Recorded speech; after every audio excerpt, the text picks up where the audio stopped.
So you want to learn how to make matcha milk tea at home. I've got you covered with a step-by-step tutorial with some tips along the way to ensure your success. But first, let's go over some definitions. Milk tea can simply refer to any milk drink, hot or cold, that has milk added to it. But it's also sometimes used to describe boba milk tea specifically, and that's the kind that I'll be demonstrating today. Okay, let's get started. To make the boba, you'll need 1/4 cup of tapioca pearls, aka boba. I recommend the boba pearls sold by US Boba Co, and I'll have those linked below. I've also used the boba from nuts.com, which are great, and I'll have those linked below too. 2 cups of water, 2 tablespoons of brown sugar simple syrup.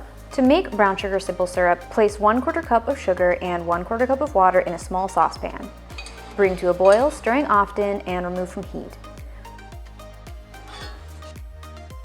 Pour into a jar and allow to cool before storing in the refrigerator. You'll want to start with cooking your boba because this will take the longest amount of time. You should cook your boba according to the instructions that came with your specific boba, but I'll show you how I cook mine. Bring the water to a boil in a small saucepan. Add the boba pearls and cook, stirring often, for 30 minutes. If you don't stir the boba pearls, then they'll start to stick to the bottom of the pan.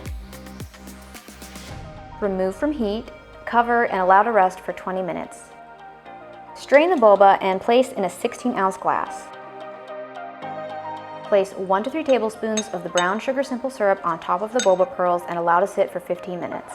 Letting the pearls sit in the syrup for 15 minutes allows them to absorb the flavor and the sweetness of the brown sugar simple syrup. If you skip this step, then the boba will be bland. Check the package that came with your boba, but typically boba will only stay good for about 4 hours after cooking it. Sadly, this is not something that you can make up a day ahead and it will still be good. Now, while the boba pearls are soaking up that syrup, it's time to make the matcha milk tea. You'll need 2 teaspoons of matcha powder.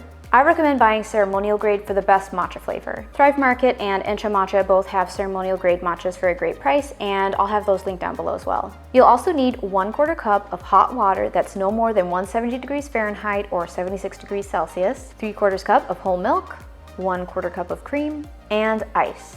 Place the matcha in a small bowl.